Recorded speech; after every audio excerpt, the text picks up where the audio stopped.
Hello there, fellow soldiers. Sam15 SVK reporting here. For those who don't know me yet by any chance, a short introduction. I am one of the backers of Hell Let Loose and I have been actively around since its alpha testings. The first thing I have to say is that I am not a fan of talking and I have never done this kind of stuff before either, but since I have prepared my monologue in advance, I hope this video will not look or sound too bad. And if it does, I can only ask you to forgive me because it's going to be a long one, so if you are interested only in specific topics, use the time links below in the description of the video. Also sorry for my accent, but I'm not a native English speaker.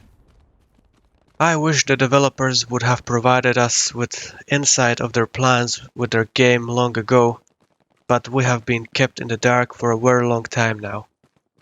With the likely scheduled finish line of the early access period getting closer and closer, I started to be really worried because the core foundation features like spawn system, resource meta and sector meta are very far from being finished and all are working in a pretty broken or illogical way. No game can work while being built on a broken foundation. All the three mentioned things are the main topics of this video, as they are connected to each other in some way, so I created a theoretical resource metagame model to explain ways of how the things could be done in this regard. I am fully aware that the devs will likely ignore all of this the same way as it has been with almost all other feedback of other people in games community so far. Many veterans have already left for good and are still leaving. For me, I think giving up would ensure that they wouldn't hear any unsatisfied voices anymore, which would seal the fate of this game without us even trying. We have to keep going and maybe someday they will start listening. Please keep in mind that none of the following content is a subjective demand, nor a suggestion of how the game should look like 100%. It is all merely about exploring all the possibilities. I know that there are always some people who would like to see the whole resource system gone, while others would like to get it either fixed, expanded, or perfected. I definitely do not belong to the first group I mentioned, and why I will explain in a few. What is Hell Let Loose supposed to be according to official descriptions? Before I start with talking about the specific possible ways of the resource system overhaul, I feel I need to say something about the officially stated course of the game in order to show the legitimacy of such a suggestion. If you are not interested in this, feel free to skip this section. Despite the latest course of the development has shown us a visible heading into the arcade direction, the developers have never given any official statement that their vision of the game is going to change away from the announced hardcore realism, which is one of the reasons why many veterans bought this game, and why they are gone already, as it deformed in a bad way greatly. The descriptions of Hell Let Loose in its official places hasn't changed much either. So if the devs are still intending for Hell Let Loose to be more of a realistic kind of a shooter, removing the resource system from the game would be out of place in my opinion. To explain why exactly, I will help myself with official Hell Let Loose descriptions, which can be found on its official places. I will start off with the beginnings, and that would be Kickstarter description of Hell Let Loose. Despite, I admit, many things there are already outdated, but many of them are still present even on the updated sites. As you can see, there is clearly stated that Hell Let Loose is supposed to be a simulation of war, not an arcade arena shooter. A realistic multiplayer World War II combined arms first-person shooter. not arcade. At its core is a unique resource-based strategic metagame that is easy to learn but hard to master. The sentence is crucial because we were promised a resource system that was supposed to be the very center of everything, not just a supplementary feature. Do you push to capture the enemy's fuel depot, depriving them of the ability to reinforce their vehicles faster? Well, since the original sector layout has been replaced with having only 2 active objectives at a time, one per sector row or a column, there is no decision making anymore. The game forces everybody to throw themselves into the one area, causing a massive meat grinder, which is not fun after a few games, as it leads to stalemate situations very often. A situation like that can last even for the rest of a round, while the other most frequent and extreme case is a super fast steamroll of one team. While the other most frequent and extreme case is a super fast steamroll of one team where not just losers but even the winners are complaining about it.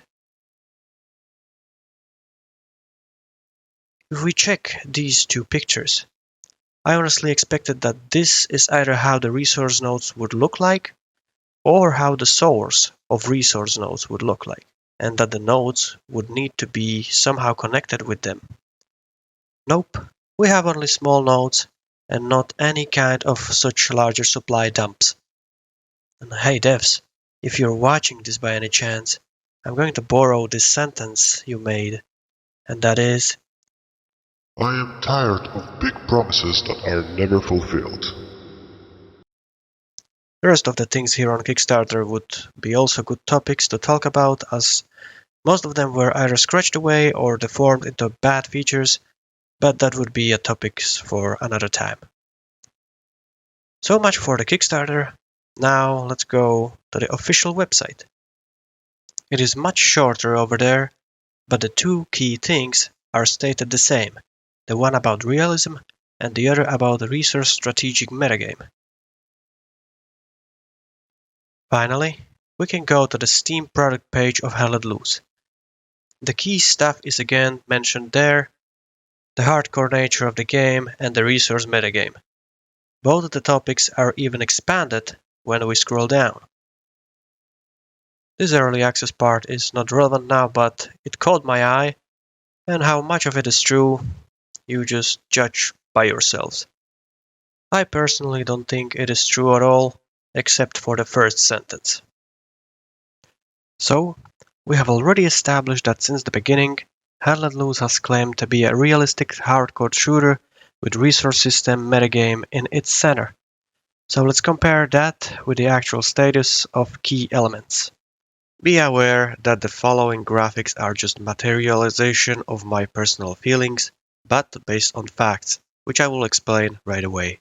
You may agree or disagree, I will leave that up to you. To me, the overall feel is very arcade-like. Gunplay got to the bad direction with the most recent change of fixing sights to 100 meters instead of implementing a manual zeroing feature for the sights. Also, all the weapons are super accurate because of the ADS zoom magnification, even under suppression, and there is no sway even after sprinting either. Suppression is mostly ineffective and even MG can be easily killed from the direction it is suppressing. Also, there is no feature of a tactical reload, MG overheating, or bracing weapons to objects. Time to kill is almost as hardcore as it can be, without any doubt, but player damage system could include some negative effects after being wounded to the leg or arm.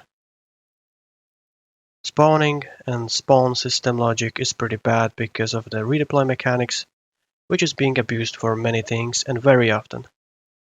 Spawns don't have anything to do with a front line, and they can be built relatively anywhere. Resource metagame is something similar, as it is very simple and the resources are not influencing the infantry side of the combat almost at all.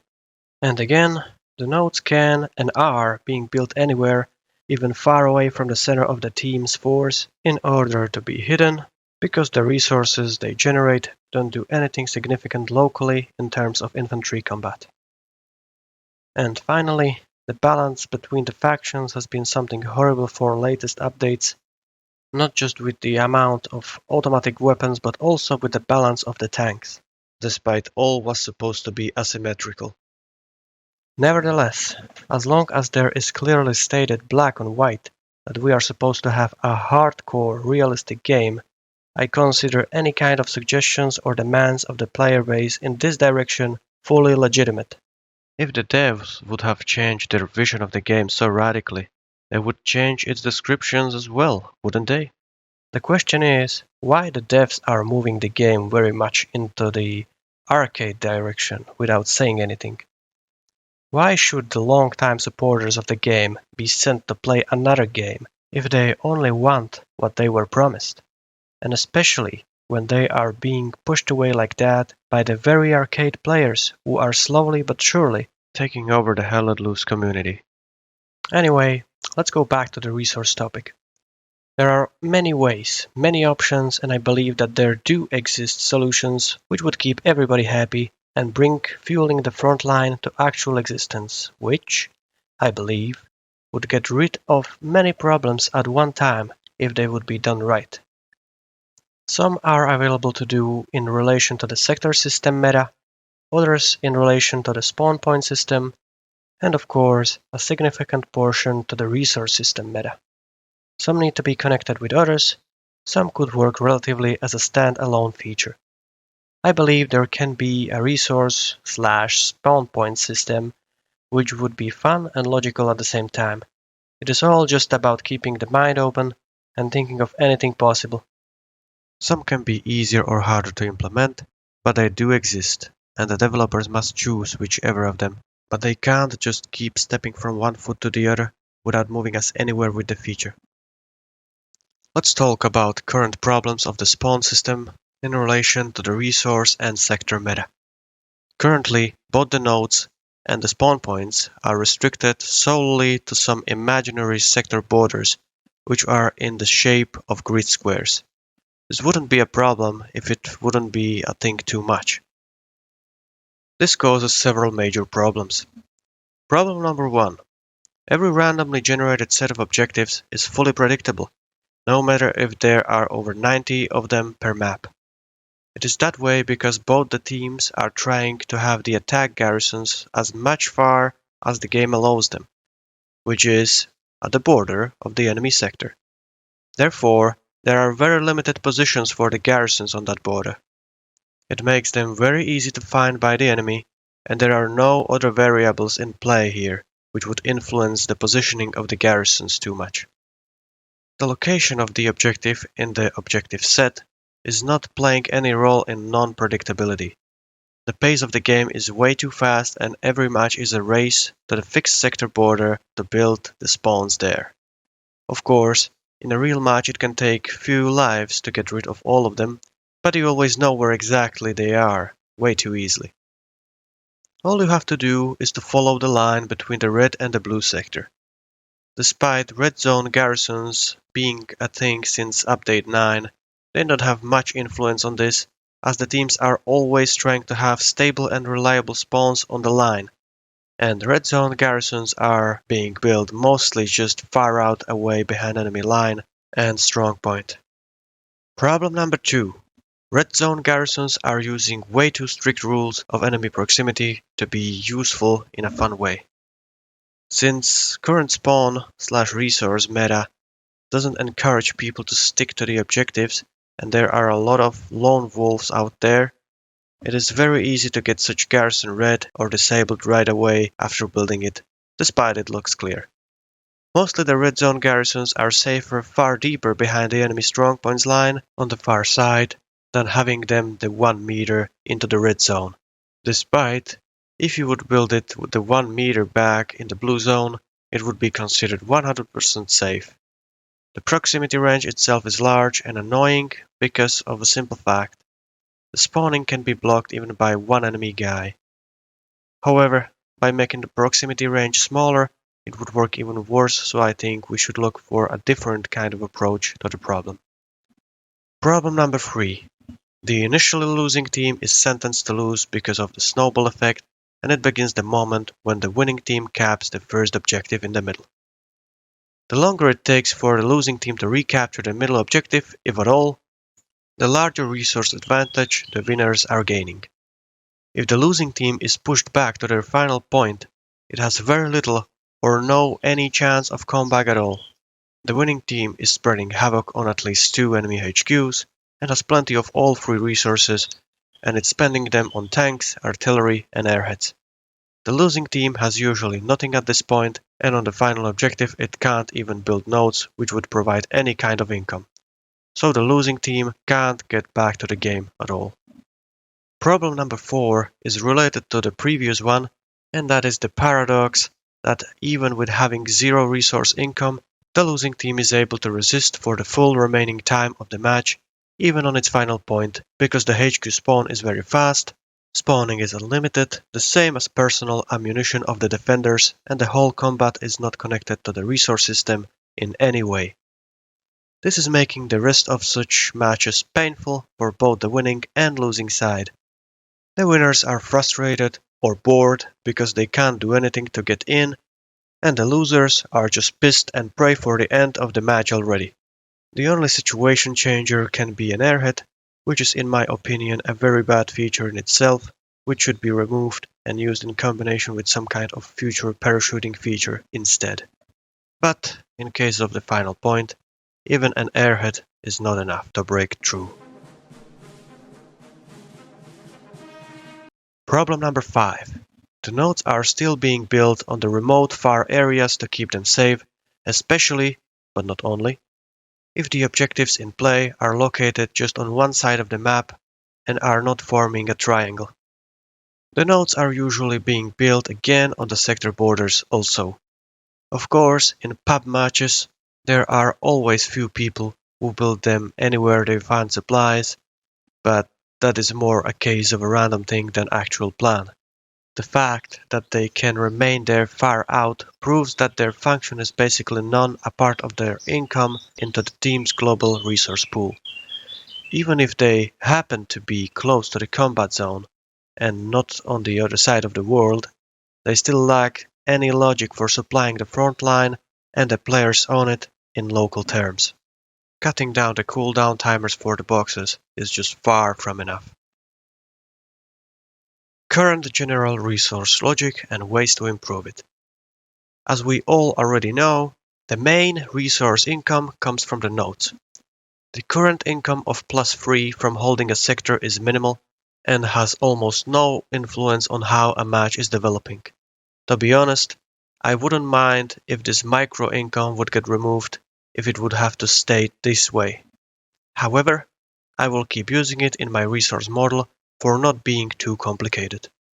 In the current status, it is all about the nodes in the first place, which are far from being perfect either, as I described a few seconds ago with their hiding placement. Also, if we want to talk about the current logic of the nodes, I honestly think it's being implemented upside down. Why do I think that? Because currently, the farther the sectors you build the nodes in, the better income they have. But what the heck does the territory control have in common with the nodes income? I see none, as we are talking about the nodes income and not about the income of the sector, which has its own income rate. Common sense dictates that with a longer supply line, the longer it should take for the resource to get delivered there, and in game, it should result in a lower income per minute, not the opposite we currently have. This should be a thing to simulate the negative effect of having a long supply line. I believe that the sector borders should not play a role in how much of a resource per minute a node generates. Its income should be computed just by its distance from the friendly HQ line, and I will be using this system in my resource metagame model I'm going to present. With all that being said, you could ask, so what would be the benefit of building the nodes far and in a dangerous area when we could build all the nodes in the HQ and have the highest possible income while keeping them safe? Well, that's where the other side of the same coin comes in. The devs must come up with some kind of relationship between the nodes and the spawn points, because the nodes and their resources should be the things which are fueling the front line, not the garrisons. And even if the nodes shouldn't be allowed to be built in the enemy HQ sectors in general currently, with this logic it could be possible. How it could all work I will explain in the next section of this video. Before any deeper details, let's take a quick look at a model of the system I have been thinking of. It is about delivering supplies to the resource nodes. The resources would not be just generated, but also stored in the nodes for further use of spawn points in the node's range, for spawning and rearming. The right side number beside the node is the current income per minute we already know. The number on the left side is the local amount of resource currently stored in the node. The nodes would have an upper storage limit, let's say 600.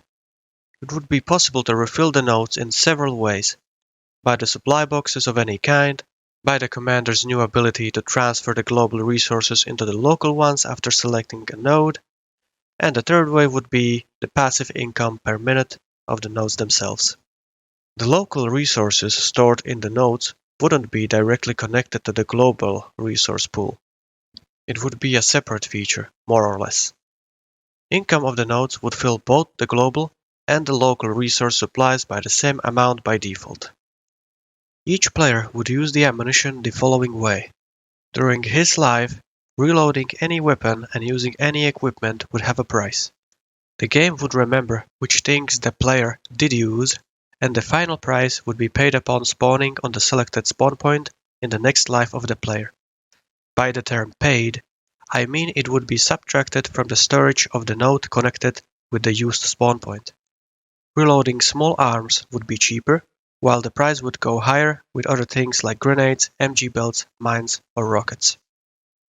Manpower nodes would allow OPs and garrisons to stay active, because spawning on them would require draining the manpower from the node in their range. After depleting the node's resources, there would be consequences. In case of ammo node, it would be unavailability of spawning rearmed after dying and redeploying on the affected spawn points. In case of manpower, it would result in initiating an auto-destruct of the affected spawn points, if the manpower supply line wouldn't get re-established in time. Negative effects of spawn and node placement in red sectors will be discussed in other section of the video later on, the same way as the other details of the system. I am not sure what would be the best use for the fuel as a local resource. Maybe the local fuel from the node could be drained by the repair station while it would be repairing a tank. It could be used potentially for using some kind of forward vehicle spawn point, which could be limited somehow. A Hell Let Loose Discord member, Cookie, once suggested an idea that the fuel could be passively spent by moving tanks. But I don't know. I'm not going to talk too much about fuel, as I have been trying to set up a working model of resource meta for infantry combat first, otherwise it would be more complex, and it would take longer to explain in the video. The bottom line is that the supply chains would actually exist now, and they would literally sustain the front lines, while the resource inflow would directly influence success or failure of an attack or defense in both big and small combat situations. Therefore, defending an objective closer to the HQ would be easier, while the defense of further ones would be harder. This would allow the losing team to have a better chance to get back to the game. With the income of the nodes being lower with having them further away from HQs, this way the game would encourage us to have the nodes as close to our HQ as possible for better income, but at the same time we would be encouraged to have them as far from HQs as possible so we could use them in the sectors which we need to attack or defend.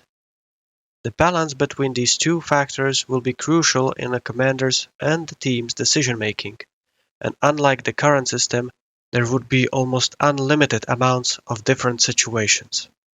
Level of predictability we have today would get much lower a great deal, as the spawn points wouldn't be restricted by the flat sector borders anymore, but by the areas which are supplied, and those are chosen by the team or its commander. The supply roads would become relatively much safer, as there would be much lower probability that the enemy infantry squads would be coming directly from behind 70% of time. Still, it would be possible, but with a visibly greater effort. Behavior of the nodes. The nodes, spawn points, and their resource usage rate would behave differently based on where they would be built. Let's start with the behavior of the nodes. As I mentioned earlier, each node would have an upper storage limit of 600 of resource units, which is equal to 2 full supply trucks as we know. That would be a standard case if the node would be located in any of blue sectors. In this case, a fresh build node would start with 100 units of initial resource stored in it. This would be just enough to start building a resource net, but not enough if somebody would like to cheat the system with building new nodes over and over instead of filling them up. Nodes with resources of less than 100 of their capacity would glow red for the team to see that they will need a refill soon. Each node would have inner and outer support range. On the map, these ranges would show as circles which would be normally hidden, but could be revealed by hovering our mouse over the nodes. We could also reveal ranges of all the nodes by clicking some kind of button on the UI. Standard inner support range would be 200 meters, and it would allow the team to build and support both the OPs and garrisons. The standard range of outer circle would be of 400 meters and would allow to build only OPs in that zone. In this part, we will ignore the links between the nodes and the spawn points, so they won't distract you from what I will be explaining. The numbers I just mentioned were for blue zone nodes. However, if we wanted to build a node in the red territory, such a node would get several nerfs. It would have to be placed within the range of another node of the same type, otherwise it would get disabled and would trigger a countdown of auto-destruct of 2 minutes. Also, its maximum capacity, support ranges, and starting resource after building it, all these would go down progressively with the distance measured from the line between the red and blue territory. The deeper into the red territory, the larger the nerf. Minimum support ranges would be 25% of the standard ones, and the maximum capacity would be minimum of 200. I know it's probably hard to understand it with the words, so just watch the animation. This would ensure that any kind of attack in a red zone would lead from the direction of the team's presence, and not like from a ninja garrison without any kind of logical connection where the enemies are jumping out of the ground from all the directions. Lowered capacity would ensure that it wouldn't be possible to mass redeploy the whole team there over and over, rather just 1 or 2 squads at most. And of course, if the red zone would become blue, all the mentioned nodes' nerfs would disappear. Also, all the red sector nodes would be awarded with 150 of a resource to their current resource amount as a reward for capturing the point.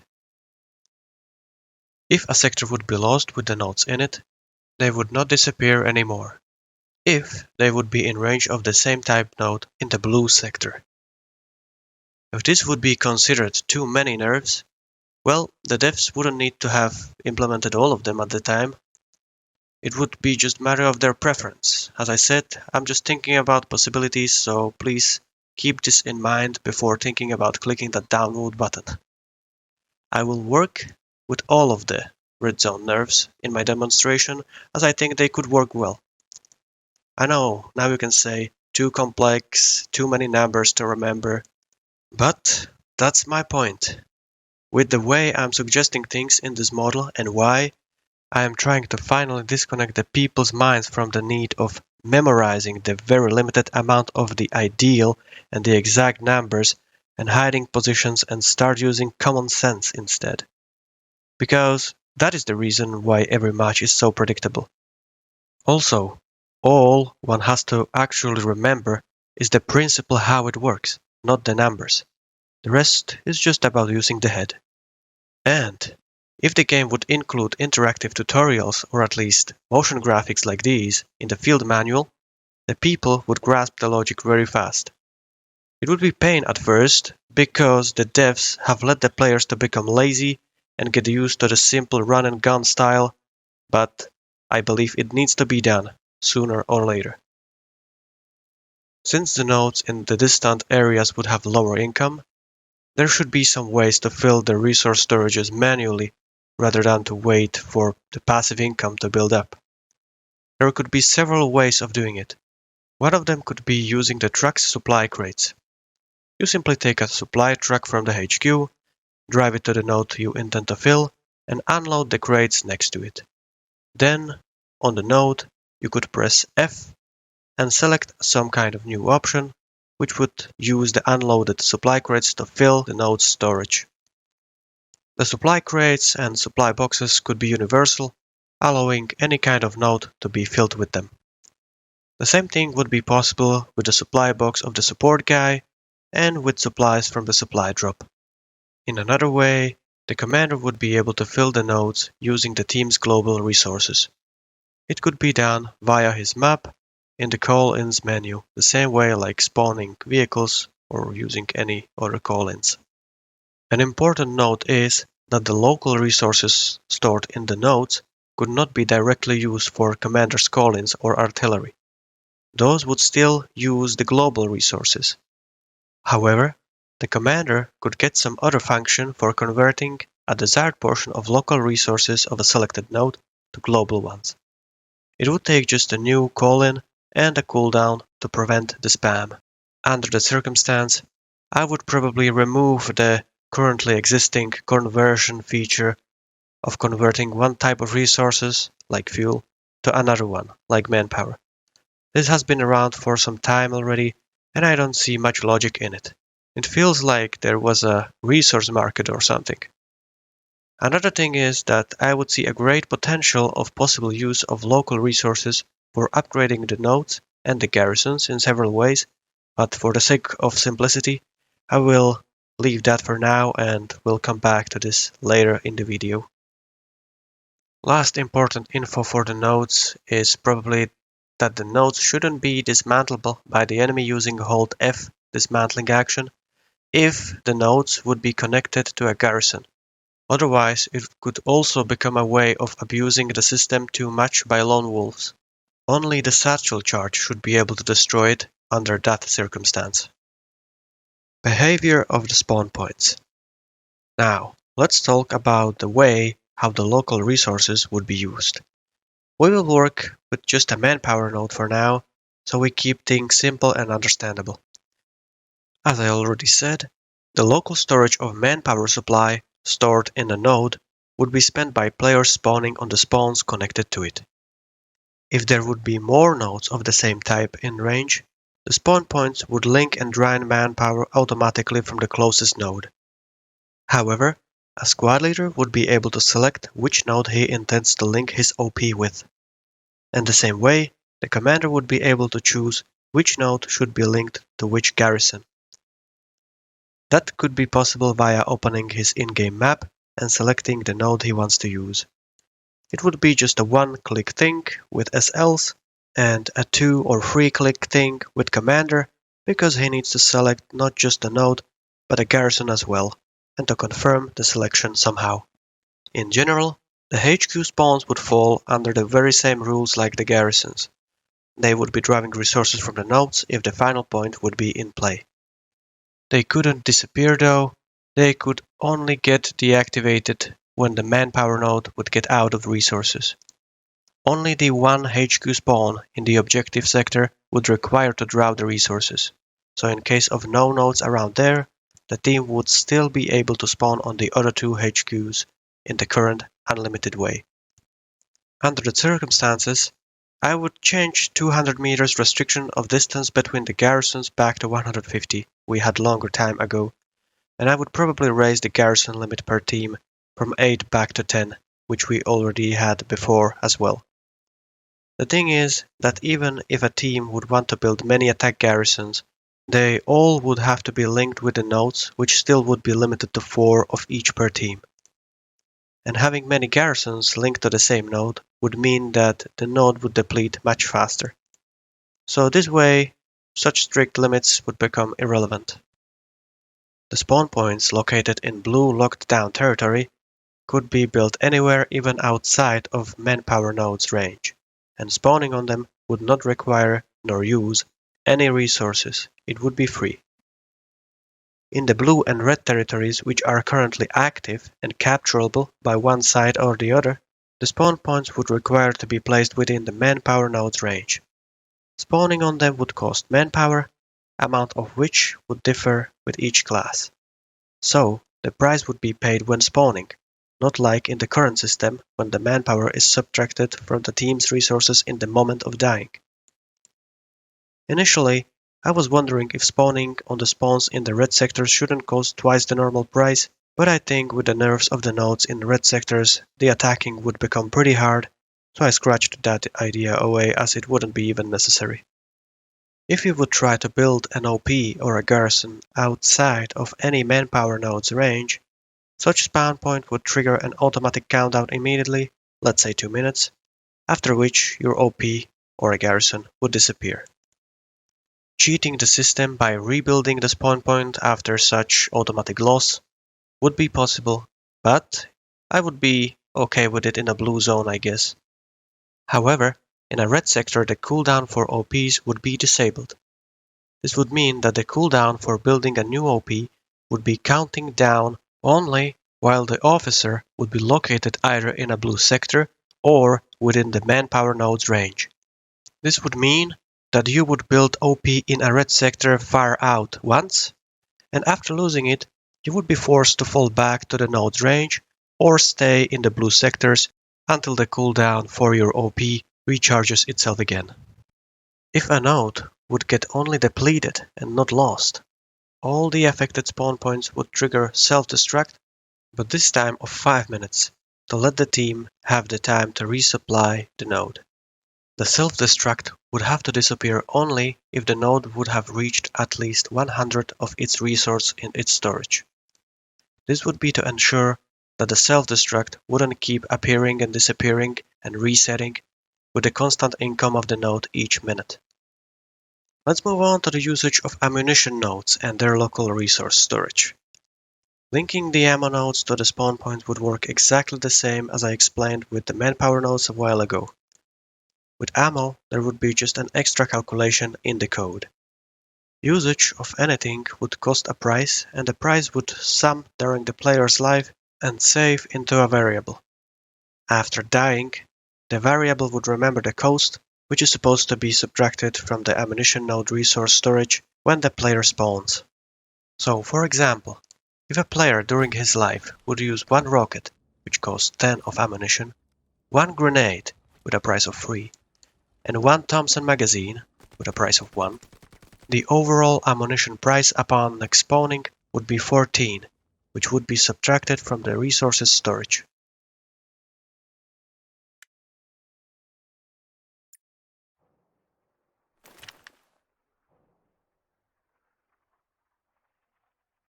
Leaving the node's ammo storage to get drained and empty would mean that the players spawning on OPs and garrisons connected to it would stop getting back to life fully rearmed, and their ammunition status would carry over their deaths. So for example, if during this status you would die with your last Thompson magazine and no grenades, in the next life you would then spawn again only with 1 Thompson magazine and no grenades. The prices I would work with you can see on the video, but the same like all the numbers suggested before, they would be open for tweaks to achieve the best possible balance. When it comes to ammo boxes, placing them on the ground would be for a price, but with players using them to rearm themselves, it wouldn't subtract any additional ammunition from the node. An important thing would be that we should be able to pick up the boxes back up with the right mouse button or something, or load them back into the truck as well, in case of big support crates. And most importantly, the restriction of using ammo boxes only once per life should be removed as well. Players should be able to refill their personal ammo directly at the node, even during life, at the same prices, using some kind of new press F action on the node. An anti-abuse mechanics would be that if a player would use redeploy function or commit suicide, his ammo status would carry over to the next life, and the game would still remember the price he needs to pay once he gets killed the normal way. This would be to prevent the current abuse of the redeploy function, which is currently being used to rearm one's ammo without repercussions and as a first option. That's it then. I think I explained all the important things I wanted about the system, so let's sum up its possible benefits. I would see a lot of critical improvements if such a system would be designed to be a threshold between sector, resource, and spawn point meta, as I explained in my model. What good could it bring? This. Before getting to alterations or further expansions, I have nothing more to show or to say to the core system, so I will let you just simply read it.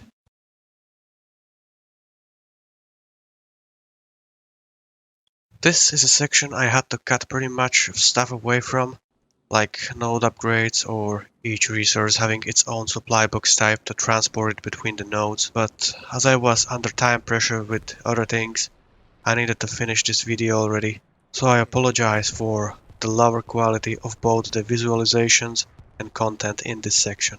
And that I thought that this video could have about 10 minutes. Well, let's get back to the topic. Any extra features wouldn't be straight needed, but there would be almost unlimited ways of how to modify or expand certain aspects of the explained resource system. Please keep in mind that I will be just mentioning each of them briefly. I will not be examining all the logic that would be required for them to run bulletproof perfectly.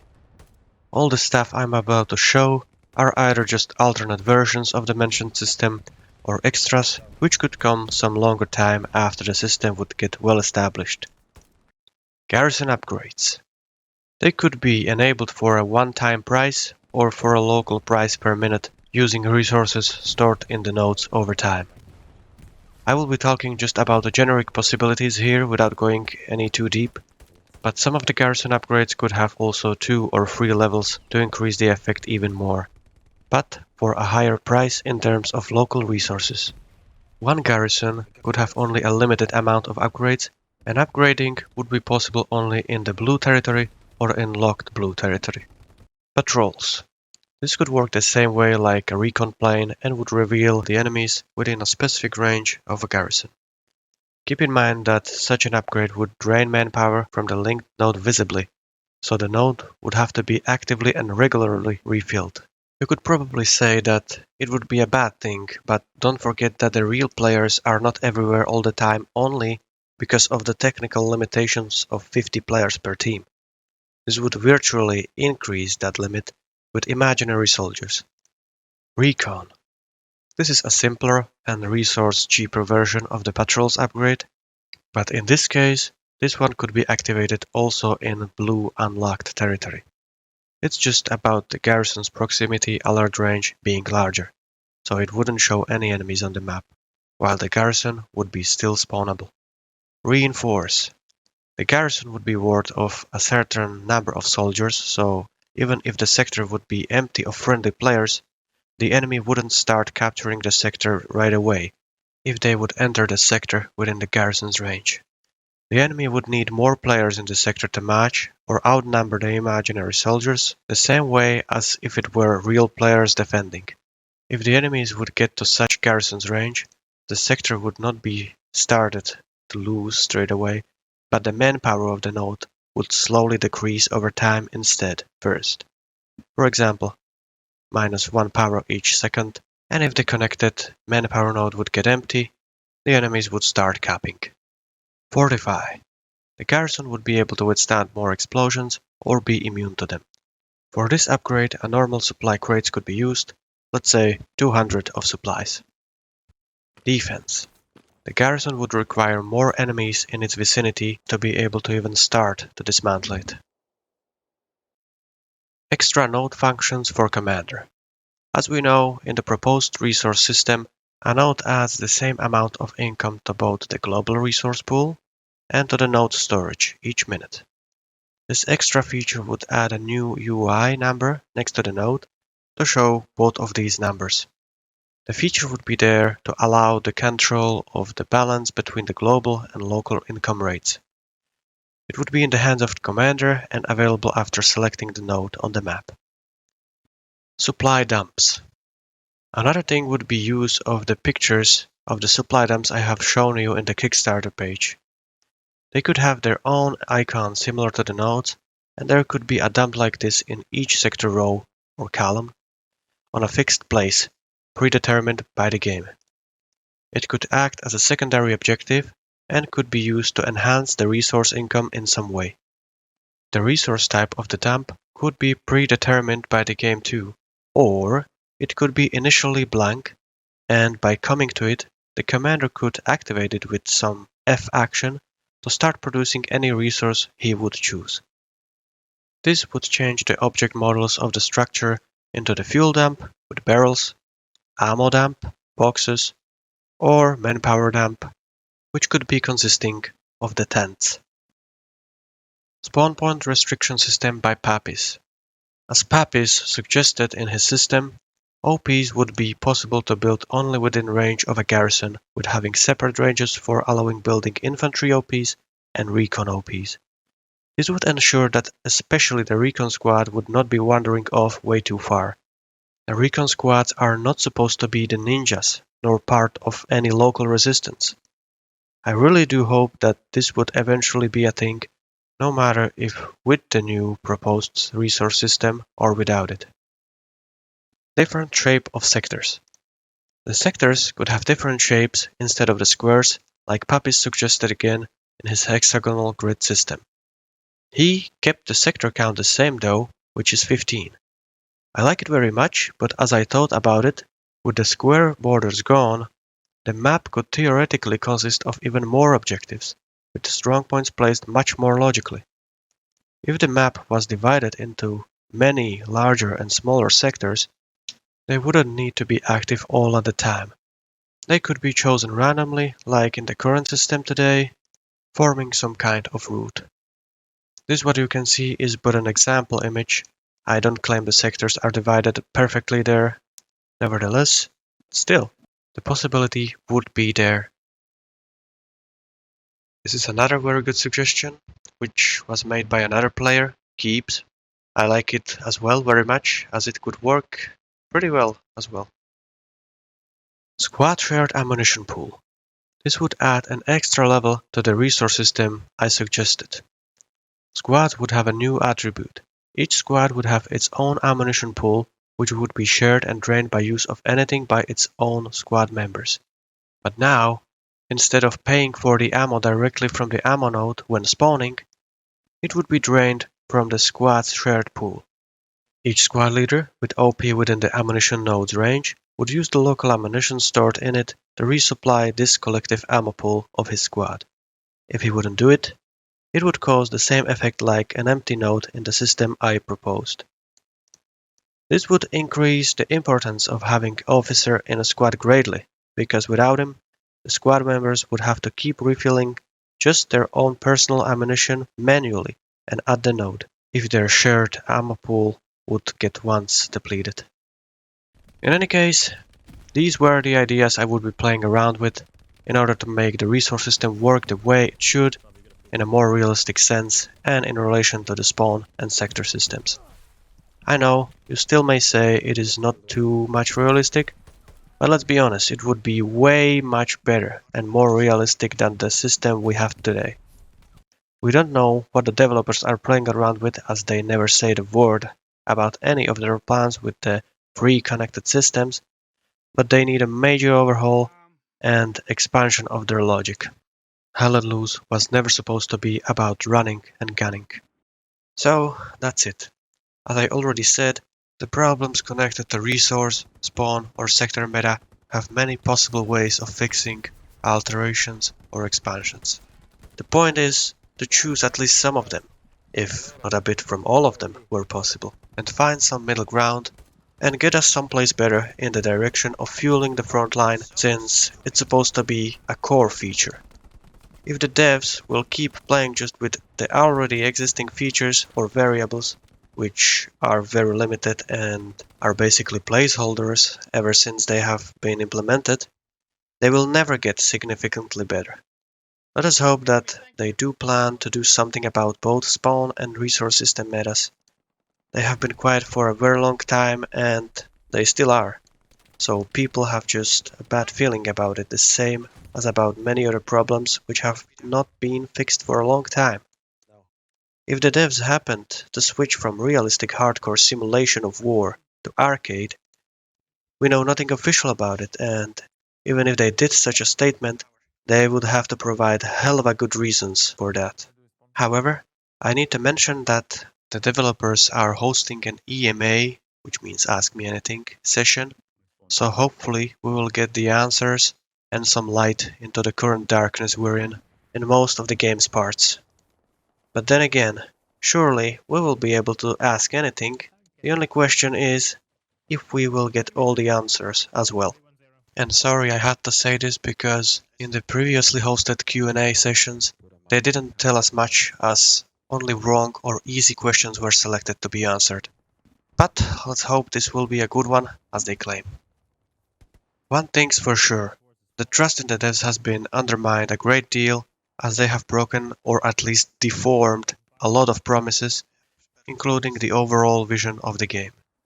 At least, that's my feeling, as it is also based on many dissatisfied discussions in the game's official Discord, pictures of which I have provided in the introduction part of this video. Yes, it's disputable.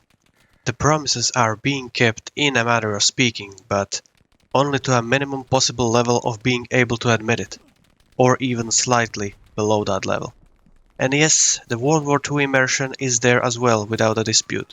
But the originally deeper features or their very critical details got either illogical or got deformed into the most simple possible form. All within run and gun style which Hell Let Loose was never supposed to be. Only a solid action on the dev's part into the original Hell Let Loose direction could change this. I have felt pretty sad and disappointed after Update 9, but since I care for this game very much, I'm still keeping the hope. And so, I'm staying with it and I don't want to give up on it that easily. I hope this video, which took me a hell of an effort and time to make, is proof of that. So, what do you think? What would be your preferred ways of getting spawn and resource meta better and into the center of the game, as it has been falsely claimed on official places? Do you like mine? Do you dislike them? What would you suggest if you would happen to disagree with anything? Comment either here or in the official Discord of Hell Let Loose, and let's make the devs to see that we won't be silent. And since we have the EMA coming, my question is, dear developers, what is your planned complexity level of resource system? Is it as complex as mine, or less complex? I wish I could get any kind of answer for this question because there are ways always. And about the ways, let's end the video with a great quote, as it could be useful mostly for people that are always rejecting any of more complex ideas from anybody saying something wouldn't work. So, Sam15 signing off, thanks for watching.